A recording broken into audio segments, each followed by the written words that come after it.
Shantaba medical college દ્વારા વધતા રેઝિસ્ટન્સના ખતરાને અટકાવવા AMR જનજાગૃતિ સપ્તાહનું આયોજન. શ્રીમતી શાંતાબેન હરિભાઈ ગજરા ચેરિટેબલ ટ્રસ્ટ સંચાલિત શાંતાબા જનરલ હોસ્પિટલ અમરેલી ખાતે એન્ટીમાઇક્રોબિયલ રેઝિસ્ટન્સ AMR વિશે જનજાગૃતિ ફેલાવવા માટે શાંતાબા મેડિકલ કોલેજ દ્વારા AMR જનજાગૃતિ સપ્તાહનું સફળ આયોજન કરવામાં આવ્યું.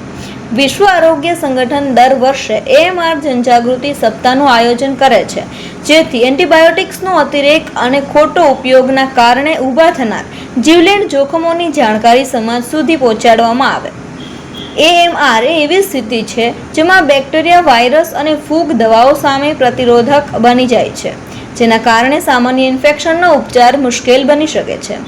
ભવિષ્યમાં અસરકારક દવાઓ ઉપલબ્ધ રહે અને સફળ ઇન્ફેક્શન જીવલેણ ન બને તે માટે AMR અંગે જનજાગૃતિ અત્યંત મહત્વપૂર્ણ છે.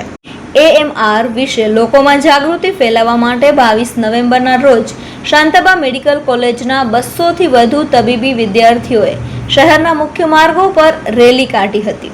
રેલી મારફતે જનતા વચ્ચે AMRના વધતા જોખમો અને જવાબદાર એન્ટીબાયોટિક ઉપયોગ વિશે પ્રબોધન કરવામાં આવ્યું હતું.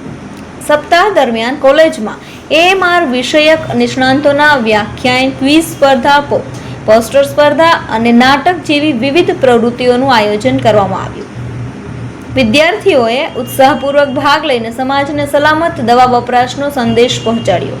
આ સમગ્ર કાર્યક્રમ DN ડોક્ટર અશોક કુમાર રામાનુજ, તબીબી અધિક્ષક ડોક્ટર RM જીત્યા, માઇક્રોબાયોલોજી વિભાગના વડા તથા ફેકલ્ટી સભ્યો તેમજ મેનેજમેન્ટના સક્રિય માર્ગદર્શન અને સહકારથી સફળતાપૂર્વક પૂર્ણ થયો. આ રેલી અમારે શાંતાબા મેડિકલ કોલેજથી રાજકમલ ચોકથી અમારે રેડ કોર્નરથી અહીંયા મેડિકલ સુધી ગોઠવવામાં આવી હતી. એટલે કે આપણે દવાઓનો યોગ્ય ઉપયોગ કરવો જોઈએ અને ઓછી દવા આપણે.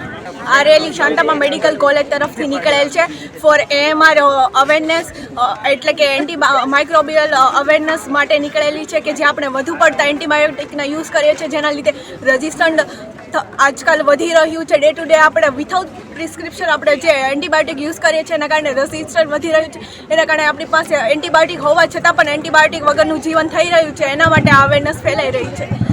શાંતાબા મેડિકલ કોલેજના દરેક વિદ્યાર્થી તરફથી અવેરનેસ માટે પગલું લેવામાં આવ્યું છે. તો આપ સૌને નમ્ર વિનંતી કે આપણે અનઉપયોગી તો એન્ટીબાયોટિકનો યુઝ ન કરવો જોઈએ.